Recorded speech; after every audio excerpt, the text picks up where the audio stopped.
خب این 2 تا تخم مرغ میخوام بزنم تو مایکروفر ریختم تو این. حواستون باشه اگه تخم مرغ درست بذارید تو مایکروفر میتره که نکنید این کارو. و شما میتونید آبپزش کنید. من چون حالا نداشتم حقیقتش آب جوش بیاد اینو چیز کردم. خب این تخم مرغ است، با چنگالش کردم. شما میتونید خوردش کنید. من حالا اون کارم حقیقتش نداشتم. یه خیارشور انقدی هم الان خورد میکنم. انقدر سیر له شده. حالا میتونید هم خورد کنید اگر لهکن ندارید و فکر کنم مثلا یه حب سیر یکم کمتر.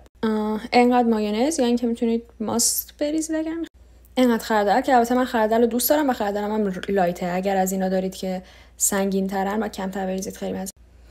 انقدرم شیمید و نمک و فلفل. نمک فلفلش رو حقیقتش حواسم نبود اندازه نشونتون بدم. منتها این دیگه الان غذای آماده خوردنه دیگه، خودتون مزه کنید. هر وقت نمک و فلفلش به نظرتون اندازه بود بیشتر از اون نریز. خب اینم هم خوردهشه که اصلا خوشگل نیست ولی خوشمزه هست. نمیگم خیلی چیز فوق العاده ای ولی خب یه چیز 2 دقیقه وقت میگیره بس دیگه خدا وکیل. و اینکه بعد میذارمش لاینا. من یه چیزی که یادم رفت اینقدرم گردو بهش اضافه میکنم. اصلا چیزی نیست که مجبور باشید بریزید ولی خوشمزه ترش میکنه. یه چیز تردی هم بهش میده. بعد این قرار تا فردا بمونه. گردو از رطوبت جذب میکنه اینجوری چیزی میشه. من خیلی خوشم. اینم نتیجه.